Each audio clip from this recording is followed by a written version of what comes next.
Halo semuanya, melalui seminar Alkitab ini kita dapat berbicara tentang Injil Yesus Kristus. Itulah hal yang saya bersyukur sekali. Sebelum saya naik di mimbar ini, ada seorang pendeta sampaikan kesaksian.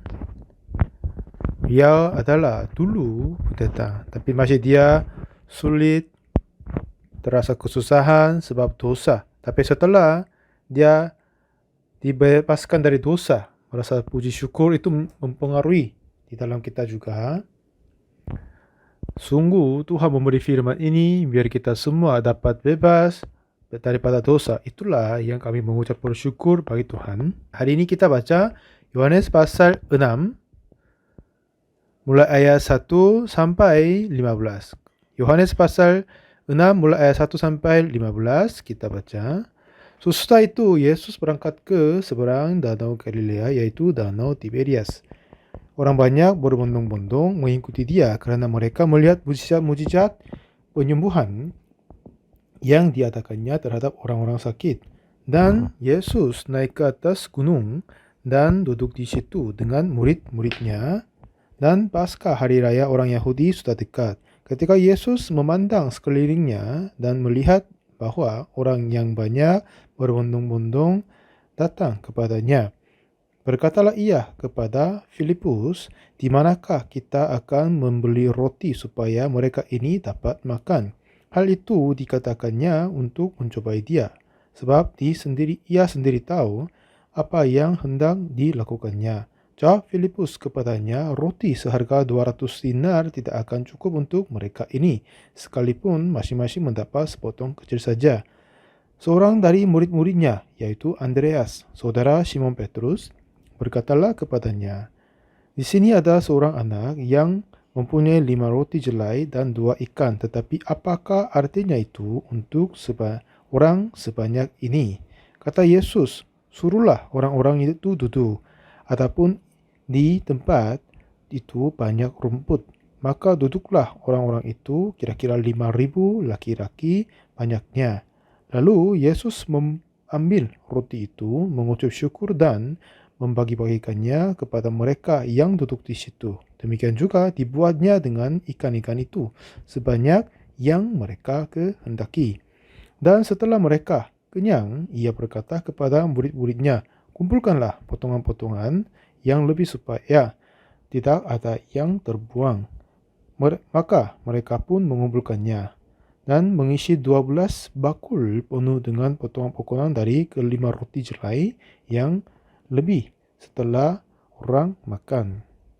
Ketika orang-orang itu melihat mujizat yang telah diadakannya, mereka berkata, "Dia ini adalah benar-benar nabi yang akan datang ke dalam dunia." Karena Yesus tahu bahwa mereka hendak datang dan hendak membawa dia dengan paksa untuk menjadikan dia raja, ia menyingkir pula ke gunung seorang diri. Sampai 15 kita baca. Dulu, waktu saya masih kecil, tinggal di rumah yang tua. Jadi, kami mau membangun rumah yang baru. Jadi, kakak saya berkata kepada paman kami yang tinggal di Jepang, minta tolong bantu untuk pinjaman uang untuk bangun rumah. Tapi paman ini udah lama tinggal di Jepang, jadi hampir menjadi orang Jepang. Jadi dengan satu kata dia menolak, "Aku tidak bisa bantu kamu. Tapi jika kamu kerja di perusahaanku di Jepang, sebab kamu adalah seorang keponakan saya kasih makan dan tempat tidur tinggal." Sebab ini kakak saya pergi ke Jepang kerja selama 6 bulan di perusahaan yang milik paman saya.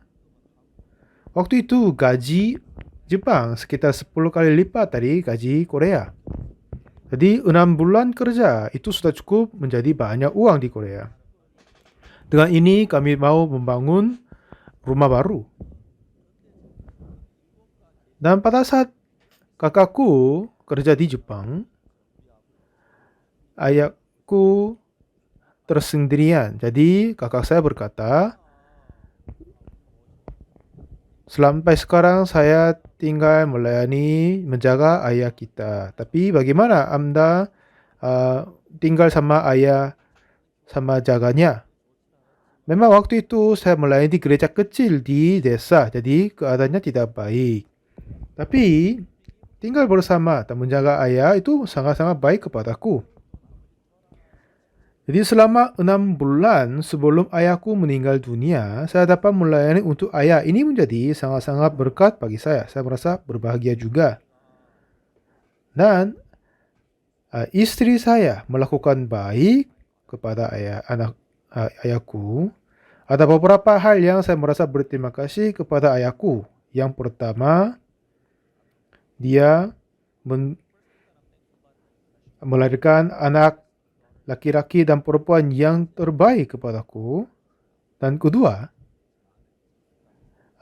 istri saya melayani kepada ayahku dengan baik-baik. Jadi saya merasa sangat-sangat berterima kasih tentangnya. Apa yang saya merasa bersyukur bagi Tuhan adalah selama kehidupan dia, kakak saya melayani ayah, tapi saya merasa berterima kasih sebab aku dapat menutup mata ayahku. Sebenarnya ayahku tidak suka percaya Yesus karena dia mempunyai banyak teman dan dia selalu bersahabat samanya.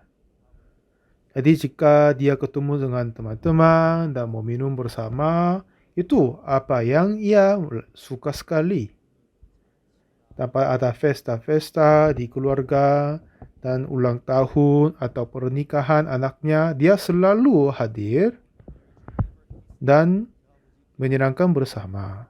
Satu ketika saya bilang kepada ayahku, "Ayah, semoga Anda percaya Yesus." Katanya, "Aku akan percaya tahun depan." "Oh, kenapa bilang tahun depan?" Katanya, "Akhir tahun ini, ya semuanya baik-baik, tapi ada yang ulang tahun temanku." Ya, untuk ulang tahun ke-60 teman saya, ini hari yang terbaik. Jika saya tidak mau minum samanya dan berbahagia bersama-sama, jika tidak, kami menjadi musuh.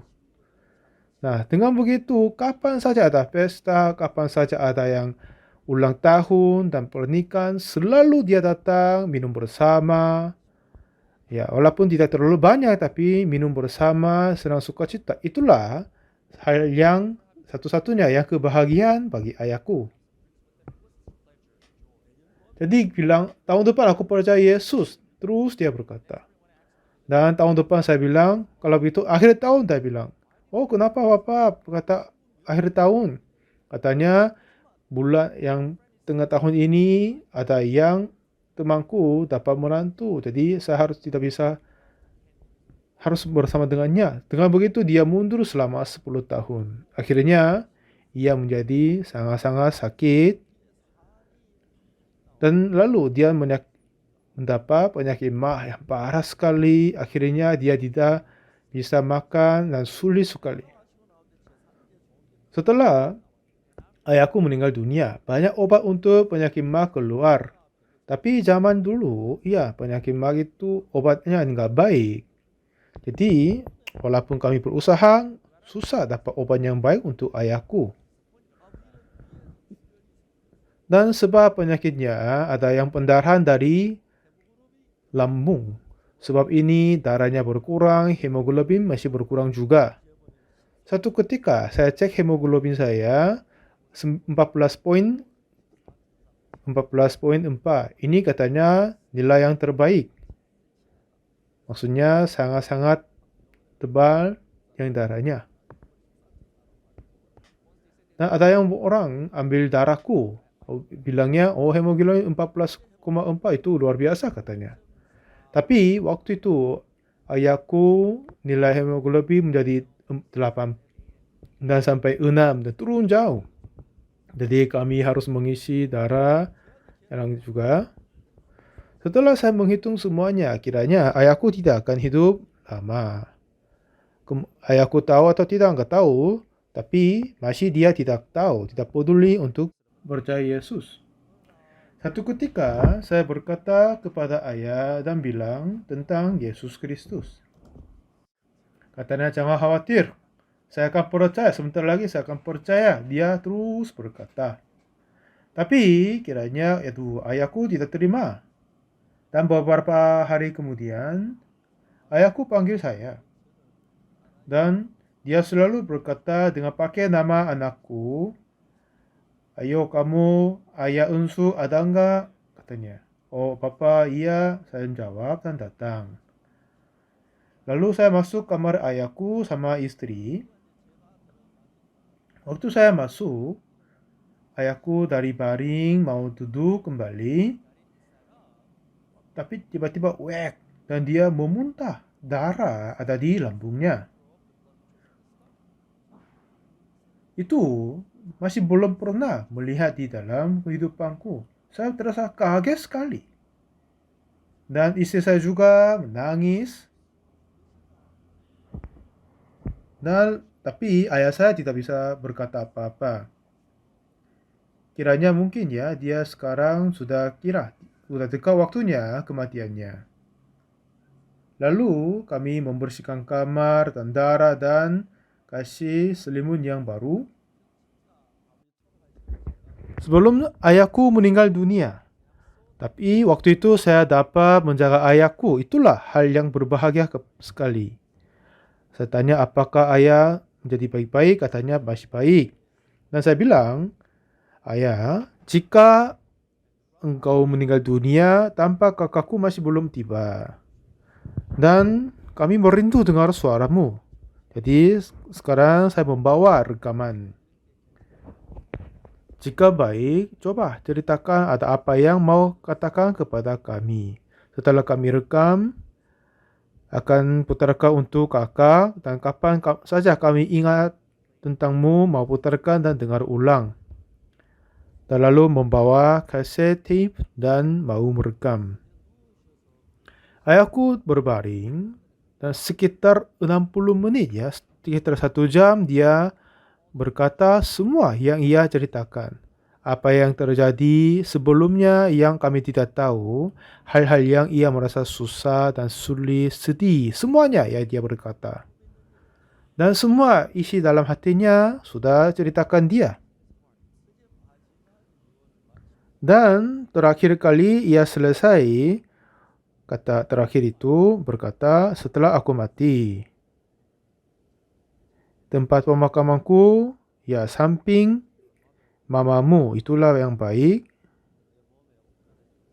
Dan siapa yang membersihkan tubuhku adalah anak namanya Kim di desa sampingnya. Sebab sekecil saya menjaga dia, dia tidak menolak pembersihan tubuhku." Sepertinya begitu dia menyampaikan kata wasiat terakhirnya. Lalu secara hati-hati saya berkata kepada ayah, "Ya ayah, jika engkau meninggal dunia, kami akan melakukan semua yang engkau perintahkan. Tidak sama sekali akan kehilangan, saya akan pasti melakukan semuanya. Tubuhmu saya akan melayani begitu, tapi bagaimana terjadi tentang rohmu? Di mana akan pergi rohnya?" saya tanya. Tapi ayahku tidak bisa memberi jawab. Kiranya ayahku sudah merasa dekat kematiannya. Lalu dia bernafas yang dalam. Akhirnya apa yang ia berkata dengan suara yang tergerak, katanya, "Aku ingin masuk kerajaan surga. Tetapi ini sudah terlambat. Saya tidak sama sekali melakukan hal-hal baik untuk masuk kerajaan surga." Dia memberi jawab dengan suara yang penuh dengan kesedihan.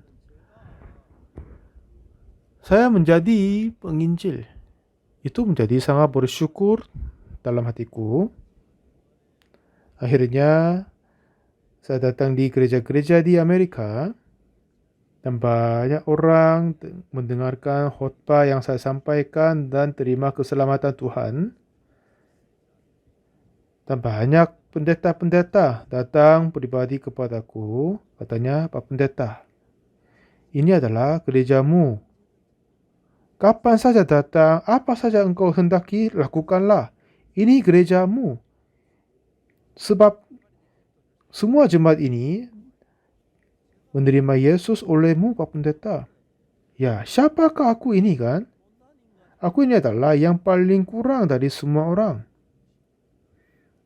Tahun 1962, setelah saya mengenal Tuhan telah mengampuni dosaku oleh darah Yesus. Biasanya setiap hari, setiap malam saya main sama teman-teman, mencuri banyak tanaman-tanaman. Ini terus terjadi. Tapi setelah saya terima pengampunan dosa, yakin pengampunan dosa itu, saya suka sekali membaca Alkitab. Satu ketika saya buat janji ketemu sama teman dan masih ada waktunya. Jadi saya membaca Alkitab. Tapi sudah kelihatan waktunya. Sampai malam saya terus baca Alkitab. Dan saya tidak sama sekali meninggalkan Alkitab di dalam tanganku. Pada malam saya tidur dengan peluknya. Setiap kali baca, ulang, seterusnya, selalu terharu, menyenangkan untuk membacanya. Ini bagaimana saya selalu suka membaca kitab. Setelah saya membaca kitab, sungguh bisa percaya dosaku telah diampuni. Dan lalu, bagaimana saya menerima pengampunan dosa, itu sudah jelaskan dengan baik-baik. Dan khususnya di Perjanjian Lama, persembahan korban karena dosa, yang ada di Imamat pasal keempat itu, pada saat imam mengatakan pengampunan dosa, meletak tangan di atas kepala korban, itu saya nggak tahu kenapa. Kenapa meletak tangan di atas kambing itu nggak bisa dapat jawab, jadi merasa sulit untuk keingin tahuannya. Sudah 2-3 tahun kemudian, cerita imaman di pasal 4 mulai ayat 27 ada persembahan korban karena dosa. Dan seluruh pasal 4, imam pasal 4 adalah penuh dengan pengampunan dosa. Ya, imam berbuat dosa, atau seluruh orang Israel berbuat dosa, atau kepala dari suku Israel berbuat dosa, atau rakyat jelata, seorang biasa berbuat dosa. Sebab aku ini adalah seorang rakyat jelata, saya membaca bagiannya. Jikalau yang berbuat dosa dengan tak sengaja, itu seorang dari laki jelata dan ia melakukan salah satu hal yang dilarang Tuhan sehingga ia bersalah. Maka jikalau dosa yang telah diperbuatnya itu diberitahukan kepadanya, haruslah ia membawa sebagai persembahan karena dosa yang telah diperbuatnya itu seekor kambing betina yang tidak bercela. Dan lalu ayat 29, lalu haruslah ia meletakkan tangannya di atas kepala korban penghapus dosa. Ya, untuk mengetahui ini, saya merasa sulit untuk cukup lama sekali. Kenapa meletak tangan di atas kepala korban? Pada saat mengangkat pendeta, penatua, biasanya meletak tangan di atas kepalanya. Ya, kambing menjadi pendeta, penatua tidak. Kenapa kita meletak tangan di atasnya? Bagaimanapun saya mencari, tidak dapat menemukan kenapa alasannya. Tapi yang heran adalah, ini adalah cerita yang tadi Imamat pasal 4. Tapi lalu Imamat 16 ada jawabnya. Katanya, dan Harun harus meletakkan kedua tangannya ke atas kepala kambing jantan yang hidup itu dan mengakui di atas kepala kambing itu segala kesalahan orang Israel dan segala pelanggaran mereka. Adapun juga dosa mereka.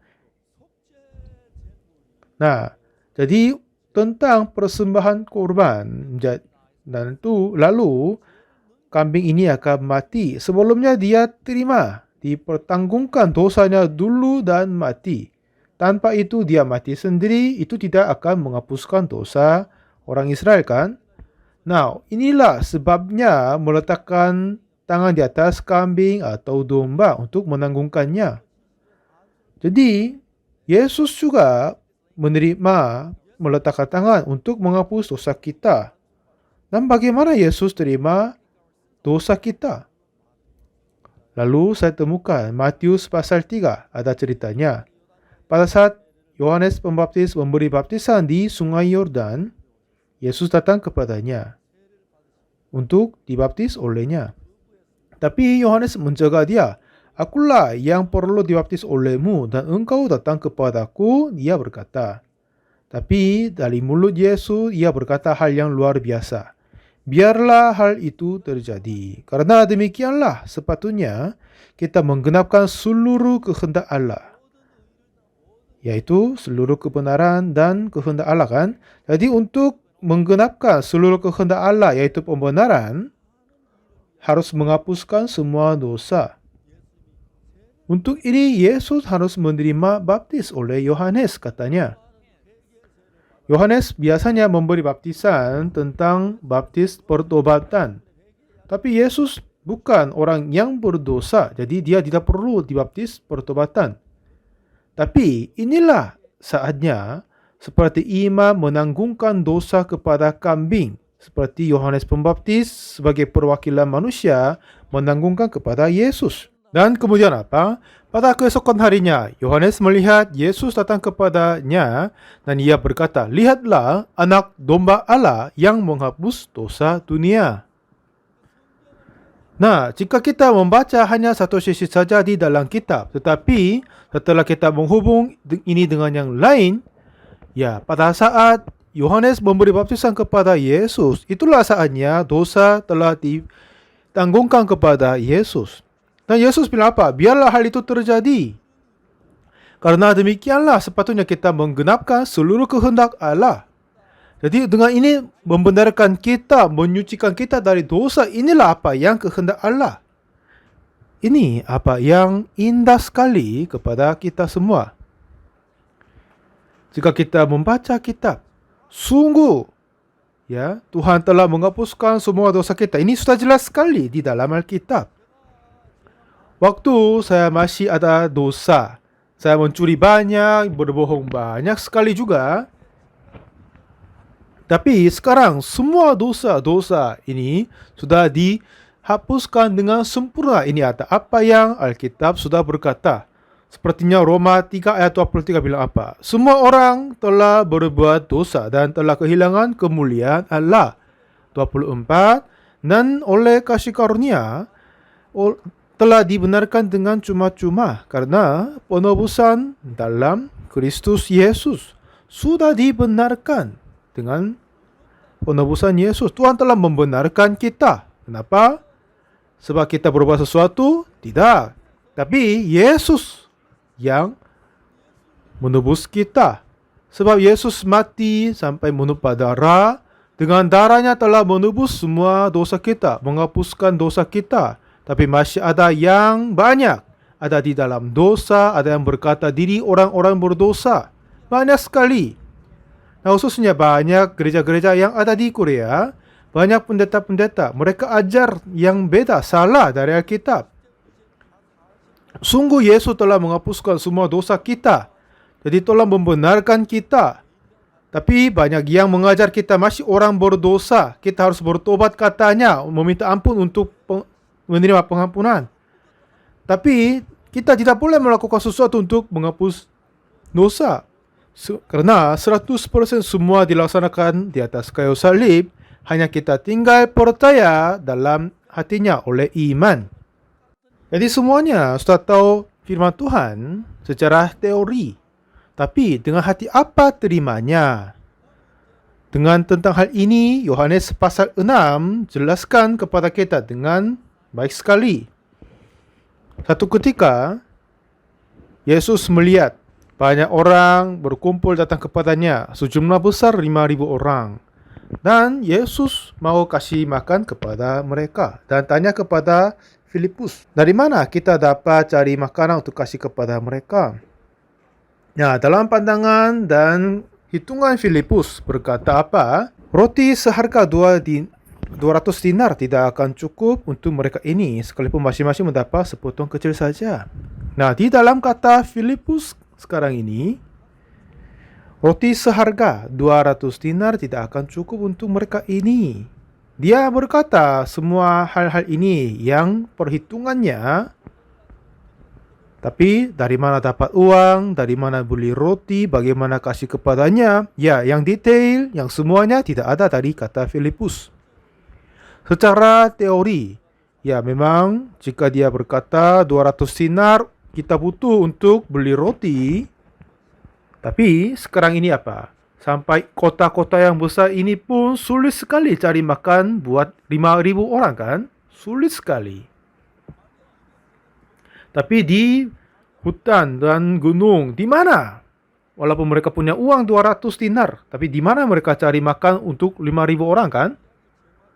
Nah, dalam kata Filipus, jika kita meneliti, melihatnya, kata Yesus ingin memberi makanan kepada 5.000 orang. Tapi secara teori Filipus kiranya apa? Ya, 200 dinar kurang. Tapi hitungannya ada. Tapi caranya bagaimana dapat uang, cara bagaimana belinya. Bagi Filipus tidak sama sekali ada cara yang... Waktu itu memang masih ada beberapa murid-murid dan orang-orang bersama. Waktu itu kita berkata, Andreas, saudara Simon Petrus, ya, kasih lihat kepada kita ada apa yang dia berkata. Katanya, Andreas, di sini ada seorang anak yang mempunyai 5 roti jelai dan 2 ikan. Tetapi apakah artinya itu untuk orang sebanyak ini? Ini ada apa yang Andreas berkata. Nah, sekarang Yesus ingin memberi makan kepada 5.000 orang. Andreas, ia hanya membawa 5 roti jelai sama 2 ikan. Dan ini apa yang Andreas berkata kepada hal ini kepada Yesus biar dia melakukannya. Memang keadaannya sama. Filipus berpikir apa? Filipus kiranya bagaimana kita dapat makan? Aduh, tidak bisa. Kita tidak bisa cari makanan untuknya. Dan jika ada, kita masih butuh 200 dinar. Walaupun ada, di mana kita dapat? Nggak bisa. Jadi hanya kata itu saja mau selesaikan kasus ini. Tapi dalam pertanyaannya, dari mana? Di manakah kita akan membeli roti supaya mereka ini dapat makan? Jadi tujuan Yesus adalah mau kasih makan kepada mereka yang lapar. Tapi Filipus, aduh, itu tidak akan mungkin jadi. Jadi tidak akan bisa dapat roti yang sekitar 200 dinar kurang. Jadi hanya ucapan itu saja mau tutup kasusnya. Tapi Andreas sudah tahu hati Tuhan yang mau kasih makan kepada banyak orang. Nah, sebab Yesus masih hidup dan walaupun ini adalah sekecil makanan 5 roti jelai sama 2 ikan, tapi jika dia menguasainya pasti bisa. Oh, ini ada apa artinya? Maksudnya Yesus tolong kerjakan atas ini. Ya kan? Dengan satu kasus ini, keadaan yang sama. Tapi Filipus berpikir dan Andreas berpikir sudah jauh berbeda. Di manakah kita dapat carinya? 200 dinar pun kita nggak punya kan? Inilah apa yang mereka mempunyai pikirannya. Memang keadaan yang sama dan murid yang sama ikut Yesus bersama. Tapi Filipus berkata berdasar keadaannya, Andreas berkata, walaupun keadaan begini, tapi jika Yesus bekerja, ya 5 roti jelai dan 2 ikan ini sudah cukup sekali kasih kepada semua orang. Ini apa yang Andreas punya pikirannya. Jadi sebanyak mungkin orang, ini apa artinya? Coba Yesus kerjakan untuk ini, apa maksud dia itu? Nah, sekarang ini, di sini adalah kehidupan rohani Filipus atau Andreas. Kita semua tahu Yesus mati atas kayu salib. Kalau begitu, kematian Yesus itu ada apa artinya? Ada apa bermanfaat kepada kita? Bagaimana kita terima pengampunan dosa? Dan Yesus sungguh mati untuk dosa kita dan dia telah membayar upah dosa kita. Dan sesuai dengan katanya dosa kita telah dihapuskan. Sebab ini apa? Kita datang kepada Yesus. Oh ya, sebab darahmu Yesus, semua dosaku telah dibayar lunasin, jadi aku sudah dibenarkan. Dan kita dapat apa? Kesimpulan sampai sekarang ini. Tapi bagaimana katanya Filipus? Ya, sekarang 200 dinar masih kurang. Waduh, bagaimana yang lain bisanya? Ini apa maksud dia punya? Tapi Andreas gimana? 5 roti jelai. Tapi apakah artinya itu? Maksudnya apa? Yesus tolong kerjakan atasnya. Sekarang ini juga banyak orang percaya Yesus Kristus. Tapi seperti Filipus. Ya, walaupun Yesus mati atas kayu salib, masih kita orang berdosa karena kita berdosa seterusnya. Seperti begitu, kita hanya sederhana berpikir dan melakukan kehidupan rohani begitu. Kenapa? Karena ya memang kita tidak pernah ke neraka. Kita tidak pernah dibinasakan, masih belum tidak berburu. Jadi ya memang aku orang berdosa. Apalagi ya jika kita tidak terima pengampunan dosa, ya bagus, itu bagus. Tapi aku berdosa lagi ya kan? Banyak yang berpikir dan melakukan begitu. Jika Yesus sungguh mati atas kayu salib dan Dia telah membayar lunas upah dosa kita dan Dia telah menanggung semua hukuman karena dosa, dosaku harus dihapuskan seharusnya. Jika kita berpikir begitu, terima itu, kita tidak boleh berkata kita orang-orang berdosa. Ya saudara, di atas kayu salib, Yesus mati, tetapi masih kita orang berdosa.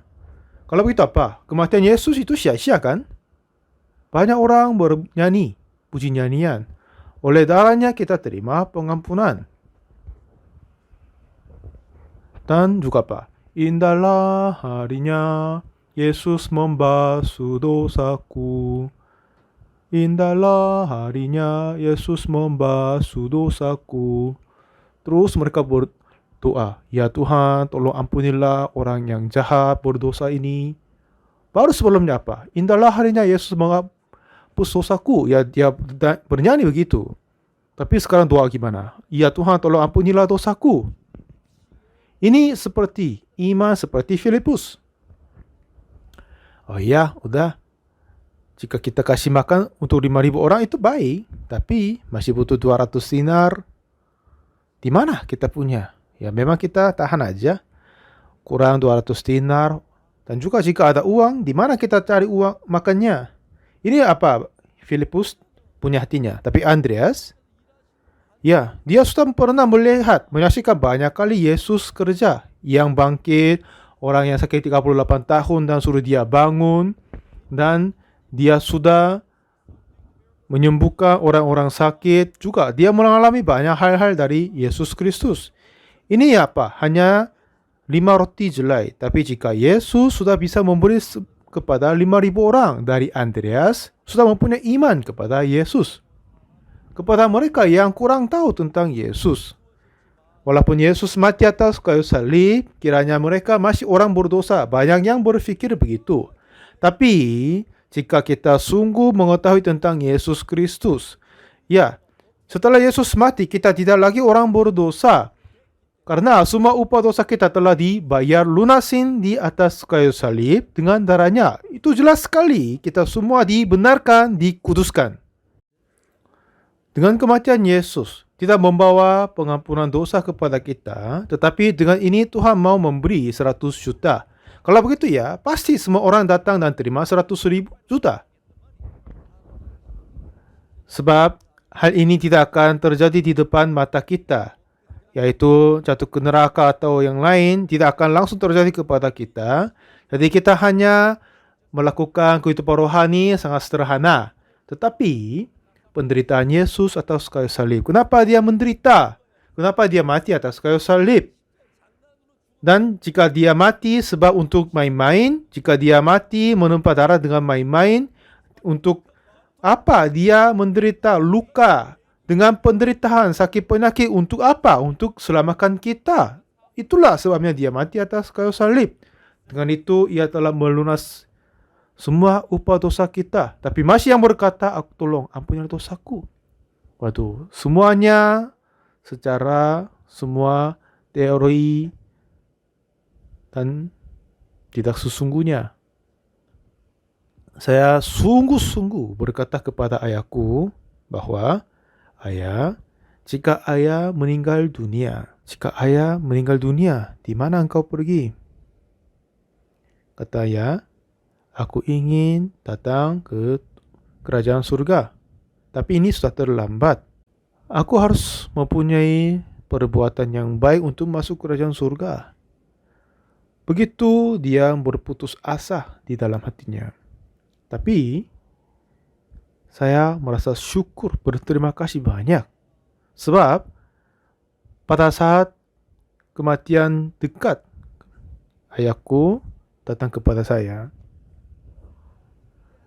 Inilah saatnya, saya kira. saya memberikan khotbah Injil kepada ayah.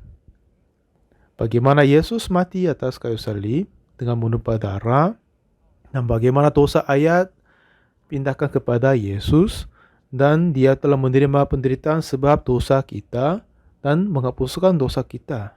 Sampai sekarang saya terus menyampaikan Injil kepada banyak orang.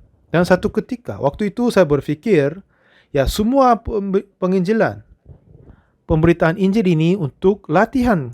Akhirnya saya dapat menginjili kepada ayahku.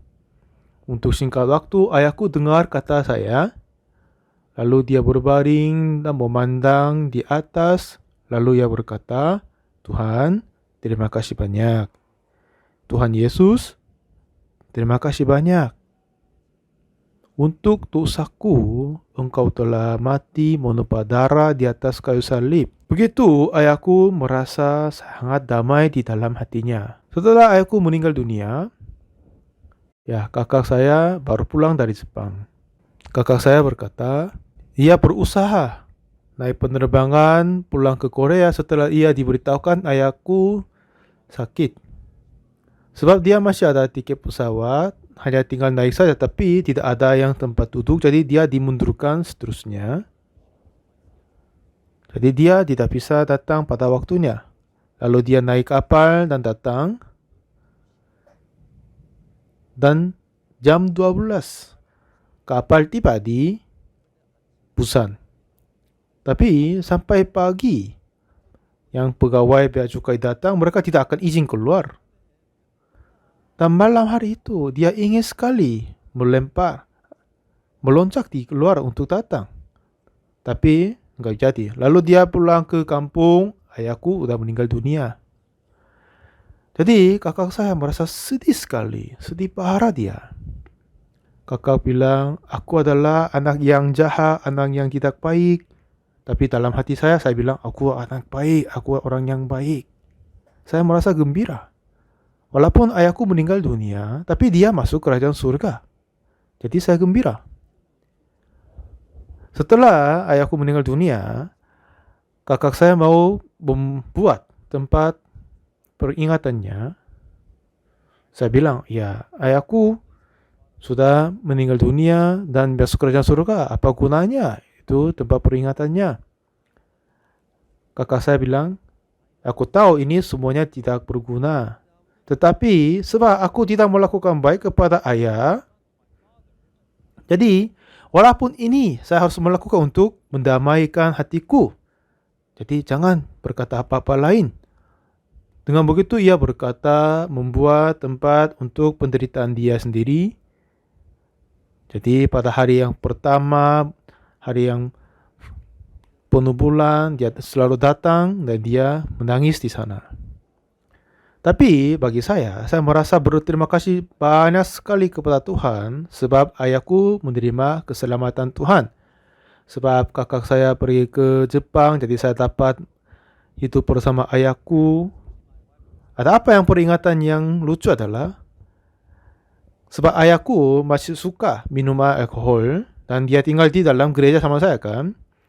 Jadi istri saya pergi ke tempat jual minuman alkohol dan beli, dan diam-diam dia sembunyikan datang di gereja tempat yang kami tinggal dan kasih kepada ayahku.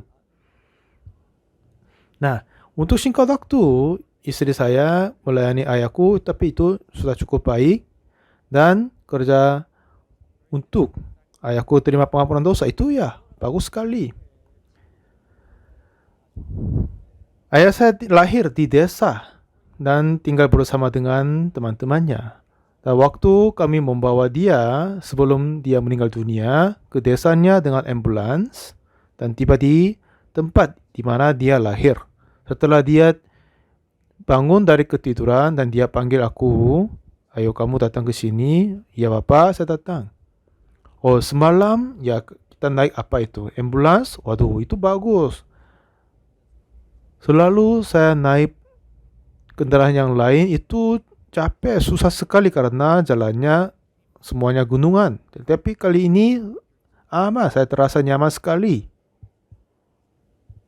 Dan kemungkinan saya mungkin mati di tengah jalan, tapi tiba dengan aman, saya merasa syukur. Bagaimana? Kenapa kamu tidak nyanyi puji nyanyian untuk Tuhan? Jadi ini kata keluar dari ayahku ini tidak sama sekali pernah berpikir. Dia selalu berubah setelah menerima pengampunan dosa. Dia menangis sampai dengar puji nyanyian. Setelah sarapan, dia suruh saya panggil teman-temannya. Dan dia suruh saya panggil teman-teman ini, nama ini yang lain. Dan bapak dan teman-temannya lahir dari satu desa dan sepanjang hidup tinggal di satu desa. Dengan berbaring, ayahku bilang, oh ya kalian datang. Sekarang aku ya pergi duluan.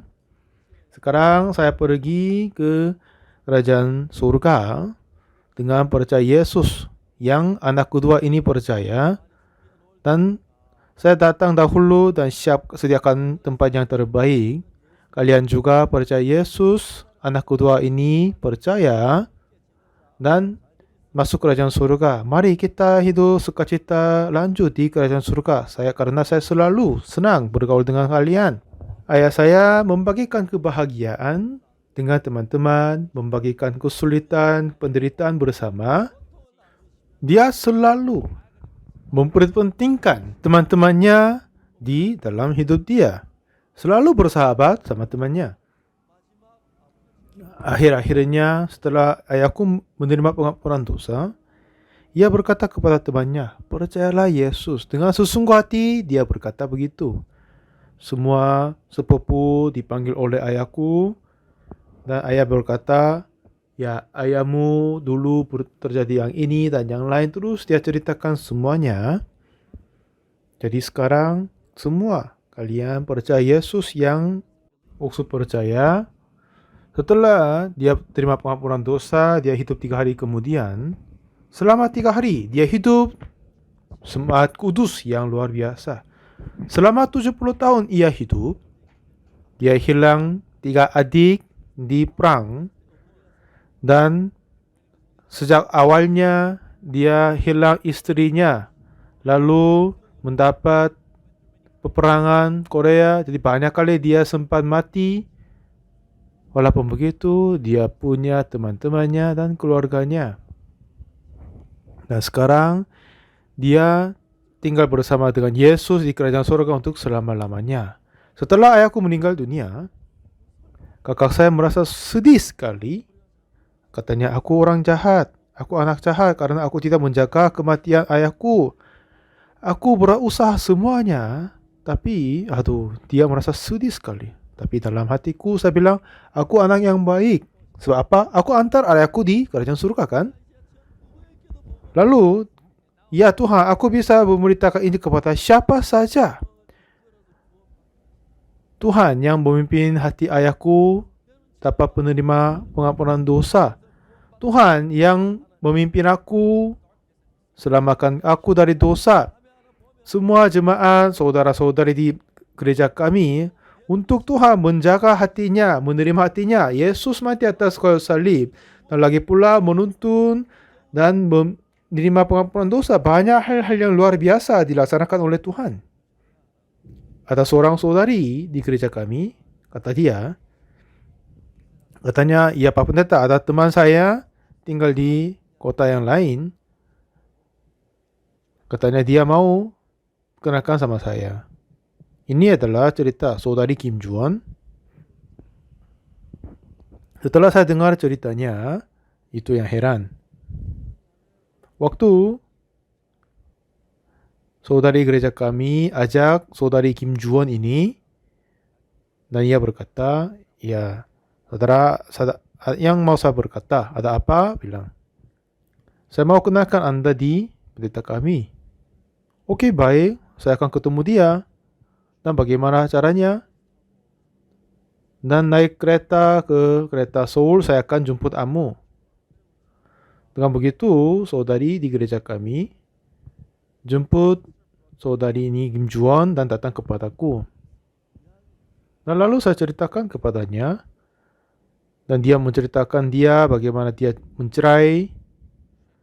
Dulu dia punya anak perempuan. Pramai berkata, jangan bergaul sama anaknya.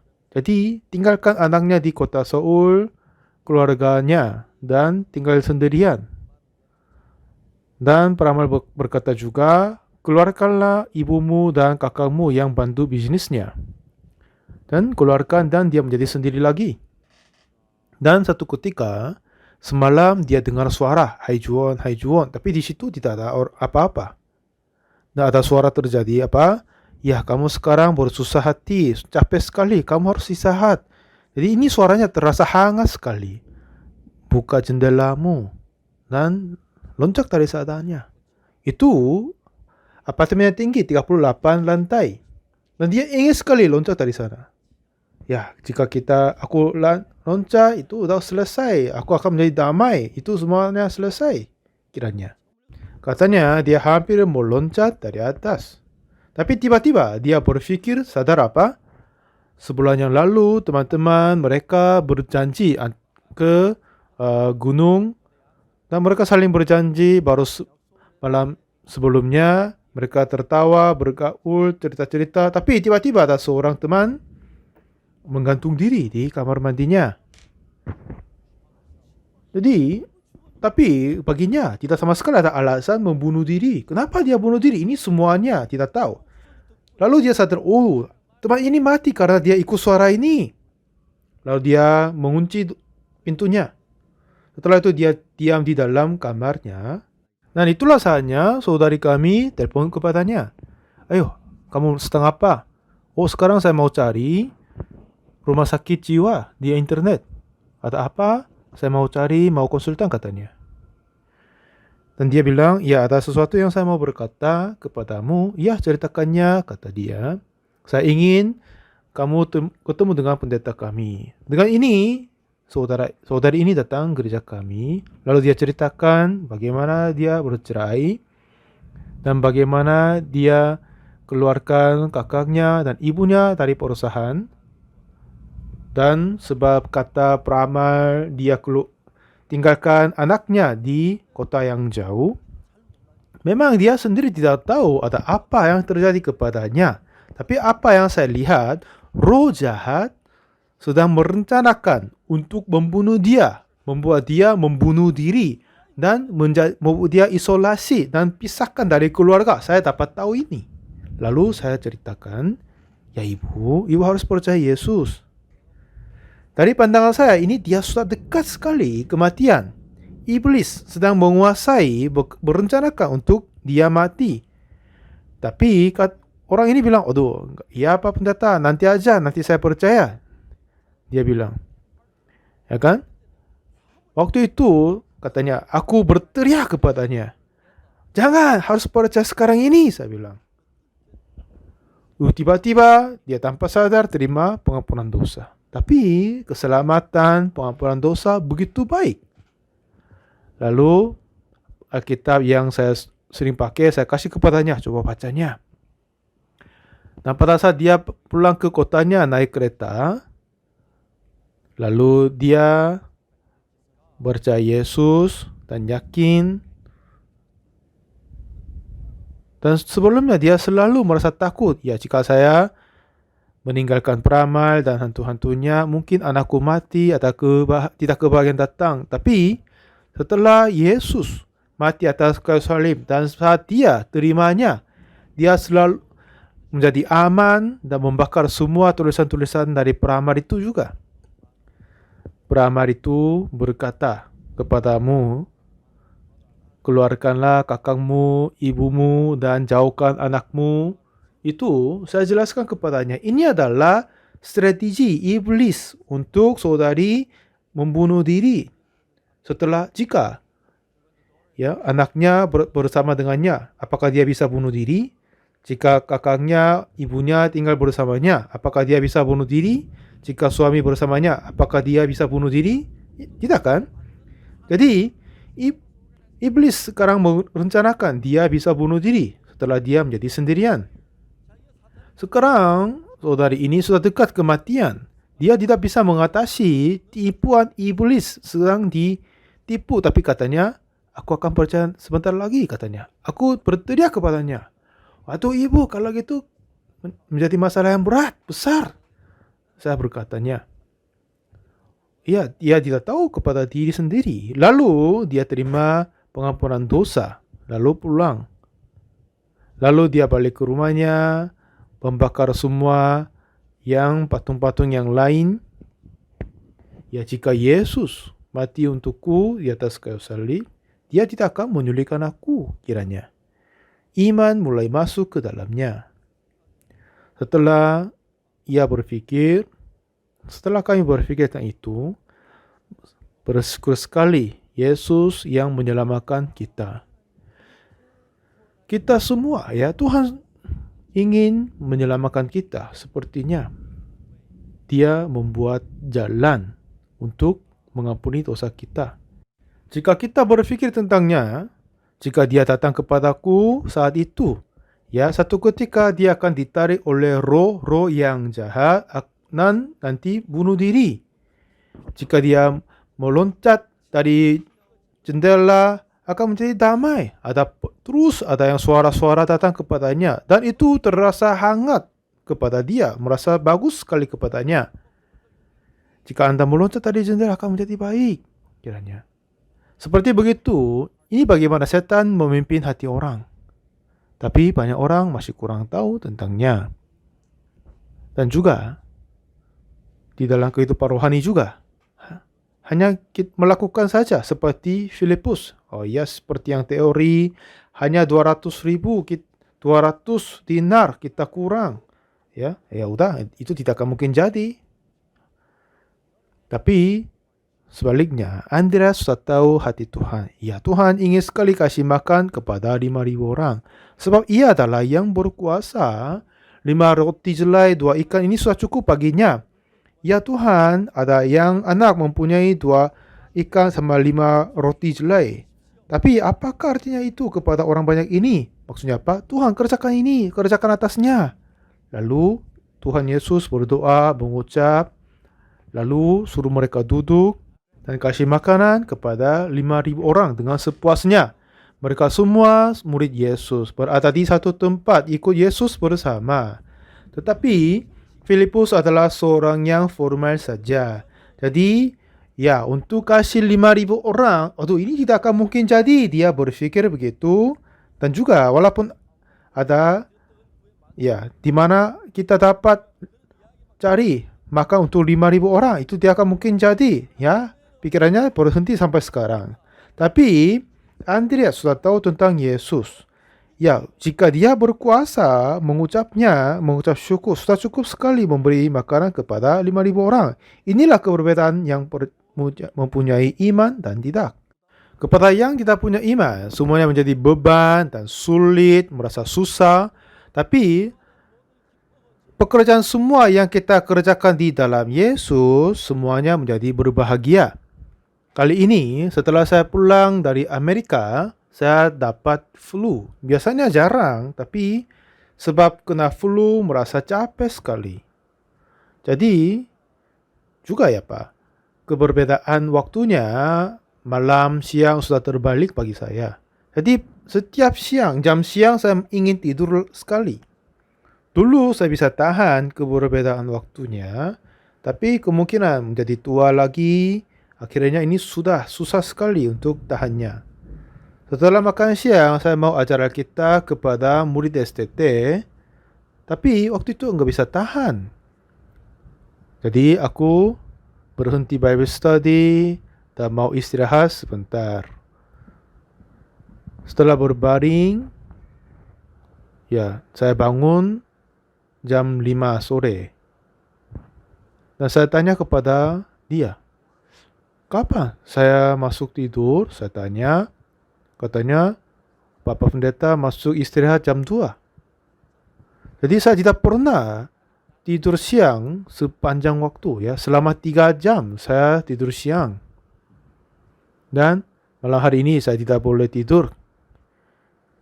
Nah, sekarang agak sulit sebab kecapean. Tapi dalam hati saya, seperti yang Filipus sama Andreas saya lihat, banyak orang hanya berkata, iya Tuhan Yesus mati untuk dosaku. Iya, itu bagus. Ini apa yang mereka berkata, sederhana saja, formal saja. Tapi sebenarnya mereka tidak tahu tentang Yesus. Kenapa Yesus mati kayu salib? Untuk selamatkan kita dari dosa. Untuk kematiannya telah menebus kita dari dosa. Sebab ketidakpercayaan orang jatuh ke neraka. Betapa menyakiti hati Yesus kan? Betapa Yesus merasa susah sebabnya. Aku mati kayu salib untukmu. Aku ditembak olehmu. Saya diluka olehmu untuk mengampuni dosamu.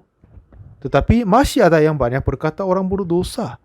Betapa menyakiti hati Yesus dengan kata kita. Filipus apa? Dia hanya berkata, kita butuh 200 dinar untuk kasih makan. Walaupun 200 dinar ada, di mana kita bisa cari makanannya? Kata Yesus apa? Sebab Filipus dia bisa percaya. Jadi untuk mencobai dia, Yesus sengaja tanya kepadanya. Tapi Andreas beda. Ya, Yesus adalah Tuhan. Dialah yang maha kuasa. Jika dia, ya dengan ini 5 roti jelai dan 2 ikan sudah cukup sekali kasih makan kepada 5.000 orang. Ini kedua orang sama murid Yesus, tapi beda hatinya. Seperti kita. Beda dari Andreas. Andreas penuh dengan syukuran bagi Tuhan dan kita tidak. Seperti banyak orang saat ini. Banyak orang mengetahui tentang Yesus Kristus secara formal, ya. Seperti Filipus. Yesus mati atas kayu salib. Tapi bagaimana mungkin kita masih ada di dalam dosa? Kebilur-bilurnya, ditembaknya, dan terpukulan Yesus Kristus. Ini apa? Untuk selamatkan kita dari dosa. Tapi masih kita berkata diri orang berdosa, masih ada di dalam dosa. Betapa sakit hatinya Yesus terhadap kita kan? Ada yang masih berkata minta doa dan mengampuni dosaku. Betapa menyakiti hatinya pada Yesus. Alkitab sudah berkata, Tuhan Yesus bilang apa? Matius pasal 28 ayat 20 berkata, dan aku menyertai kamu senantiasa sampai akhir zaman. Aku menyertai kamu senantiasa sampai kepada akhir zaman. Di mana saja saya pergi, Yesus akan bersama dengan aku. Yesus tidak dilihat, tapi dia sama denganku. Jika hatiku jauh daripadanya, ini sama dengan dia tidak sama denganku. Jika Yesus ada di dalam hatiku, ya Yesus, engkau telah mati atas kayu salib. Oleh Yesus, dosaku telah dihapuskan. Olehmu, semua dosaku telah ditebuskan. Ya, sudah benar sekali. Jadi aku telah dibenarkan. Kita harus percaya sepertinya. Jadi seperti percayaan Andreas. Tapi Filipus, dia adalah seorang hanya berkata syukuran, berterima kasih dengan ucapan saja. Sejak kecil saya ikut gereja, tetapi saya bukan orang yang percaya Yesus. Hanya ikut gereja, mengajar anak-anak sekolah minggu, dan menjadi panduan suara di gereja, gabung kelompok anak-anak muda. Walaupun begitu, aku bukan orang yang percaya Yesus. Ya, sudah berkata dan dengar Yesus mati atas kayu salib dan suka nyanyi puji nyanyian juga. Dan sudah bernyanyi banyak sekali Yesus mati dan bangkit. Tapi kematian itu untuk saya. Kalau begitu dosaku seharusnya dihapuskan, ya kan? Tapi jika saya dapat paket atas namaku, tapi penginjil Samuel ini buka dan makan, kalau gitu apa? Saya akan marah kan? Ini paketku, kenapa kamu bukanya? Kenapa kamu makan? Itu buat saya. Mungkin saya bilang itu. Masih belum pernah terjadi itu ya. Tapi kalau itu terjadi, aku marah kan? Yesus mati untukku. Jadi saya yakin pengampunan dosa itu cukup. Hanya percaya pengampunan dosa keselamatan. Tapi hanya melihat sederhana dan kulinya saja. Dan masih berkata aku orang berdosa. Jika Yesus tidak menghapuskan dosaku, artinya gagallah kematian Yesus di atas kayu salib. Banyak gereja masih ajar kita orang berdosa. Tapi Alkitab, jika mereka tahu tentang Alkitab dengan sederhana kulinya berkata begitu. Tapi jika kita temukan hati Yesus Kristus, Tuhan telah mengutus anaknya untuk menghapus dosa kita. dan membiarkan dia mati atas kayu salib untuk menghapus dosa kita. Dengan ini dia ditembak, dia harus dipaku tangan dan kakinya. Untuk apa? Menghapus dosa kita.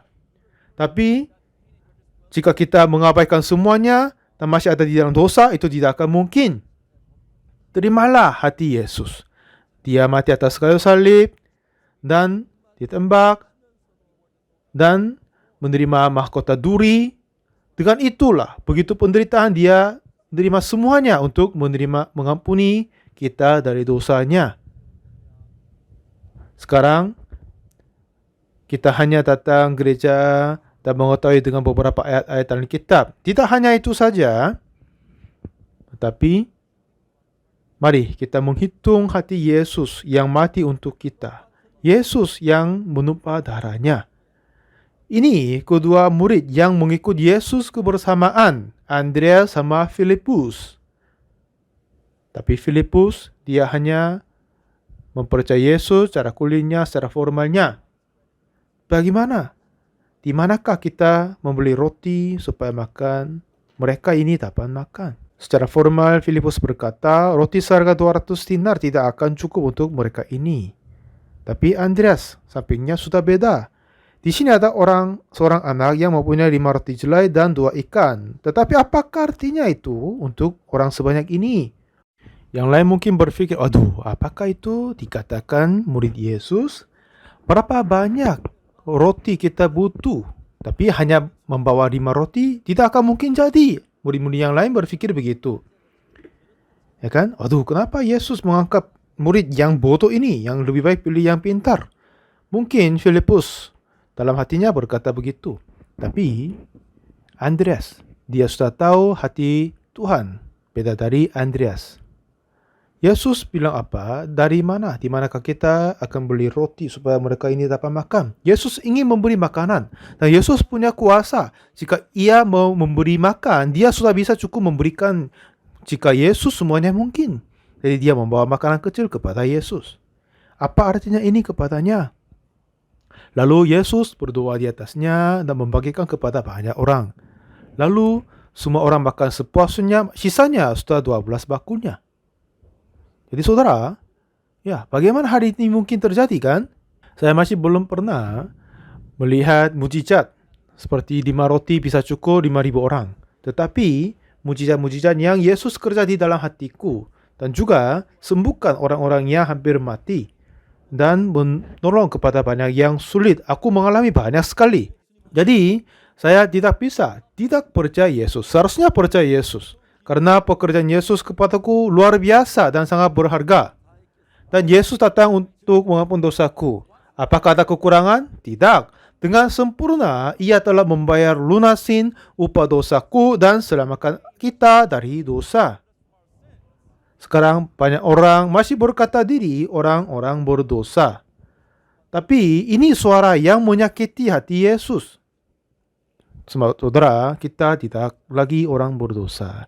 Sebab Yesus telah membayar lunasin upah dosa kita oleh darahnya. Telah menghapuskan semua dosa kita. Telah menyucikan kita seputih salju. Menguduskan kita, membenarkan kita. Tidak sama sekali bercacat. Kita disucikan. Betapa indahnya ini. Kita puji Tuhan dan mengucap berterima kasih kepadanya. Jika kita hanya melihat dan menerima sebagai sederhana kulitnya secara formal, kalau begitu kematian Yesus tidak akan berarti kepada kita. Tapi jika kita mencari satu ayat demi satu ayat di dalam kitab, dan ya, darah Yesus tidak akan menumpah. Setelah terluka tubuh Yesus lalu menumpah darahnya kan? Dan dia ditusuk mahkota duri dan ditembak. Dan dengan begitu dia telah menerima semua hukuman karena dosa kita. Roma 3 ayat 23 bilang apa? Kita sudah dibenarkan. Dan oleh kasih karunia telah dibenarkan dengan cuma-cuma karena penebusan dalam Kristus Yesus. Roma 3 ayat 24 berkata demikian. Ini firman Tuhan. Kita dulu orang berdosa. Karena semua orang telah berbuat dosa dan telah kehilangan kemuliaan Allah. Kita semua sudah berdosa jadi tidak bisa masuk kerajaan surga. Tapi sebab penebusan Yesus di atas kayu salib oleh kasih karunia telah dibenarkan dengan cuma-cuma karena penebusan dalam Kristus Yesus. Itulah apa yang kita berkata. Tapi masih banyak orang saat ini ikut gereja tapi masih berkata dia adalah orang-orang berdosa. Artinya apa? Kematian Yesus sudah gagal. Kita seharusnya masuk mendalam di dalam kitab suci. Semoga berfikir tentang penderitaan yang Yesus terima dan kasih Allah, kasih Yesus yang menumpah darah di atas kayu salib. Jadi jika kita memberi semua kepada Yesus pasti kurang. Kita kerja untuk Tuhan, kita menjadi berbahagia. Selama saya melayani perjalanan misi 3 minggu di Amerika, saya sampaikan khotbah di 10 kota. Banyak orang terima pengampunan dosa, mereka senang berbahagia. Dan banyak pendeta sudah berkata, Pak Pendeta, ini gereja Anda. Kapan saja silakan datang, lakukan apa saja yang kau ingini. Ada yang berkata, ada yang mau memberi bangunan sekolah, universitas kepada kami. Karena mereka terharu, tersentuh sekali. Mereka sungguh berbahagia. Aku ini bukan apa-apa, tapi setelah saya memberitakan Injil, orang terima pengampunan dosa. Jadi, sungguh dosa kita telah dihapuskan. Kita tidak lagi orang-orang berdosa. Karena Yesus telah bayar lunas semua upah dosa kita di atas kayu salib. Jangan hanya mengetahui ini saja, tapi percayalah demikian. Tuhan telah menumpah darahnya, dengan darahnya telah menghapuskan semua dosa kita. Jadi kita sudah disucikan. Percayalah demikian. Terima kasih banyak. Mari kita berdoa. Tuhan Bapa yang kudus, Bapa kami mengucap syukur kepadamu. Kami seharusnya mati dan dihukum, tapi Engkau mengasihi kami dan Engkau mati atas kayu salib. Kami berterima kasih dan berbahagia kami dapat menyampaikan firman Tuhan ini. Banyak orang terima keselamatan, itu pun menjadi berbahagia sekali. Malam sesi ini kami berpikir tentang Filipus sama Andreas. Kami takut di dalam gereja kami kemungkinan ada jemaat seperti Filipus. Tolonglah mereka, biar mereka berpikir bahwa Tuhan Yesus telah membayar lunasi upah dosanya, jadi sudah menghapus dosanya. Jika ada yang masih berkata mereka orang-orang berdosa, sebab mereka tidak percaya darah Yesus di atas kayu salib. Tapi Tuhan, tolong memberkati kami semua, biar kami semua lepaskan diri daripada kepercayaan kulit saja, tapi dengan sesungguh hatinya mempercayai Tuhan, dan biar mereka yakin dosa mereka sudah dihapuskan oleh darah Yesus, dan biar kami sudah terima pengampunan dosa dengan sesungguh hatinya, biarlah kami melayani Tuhan. Terima kasih Tuhan, dalam nama Tuhan Yesus kami berdoa. Amin. Terima kasih banyak semuanya.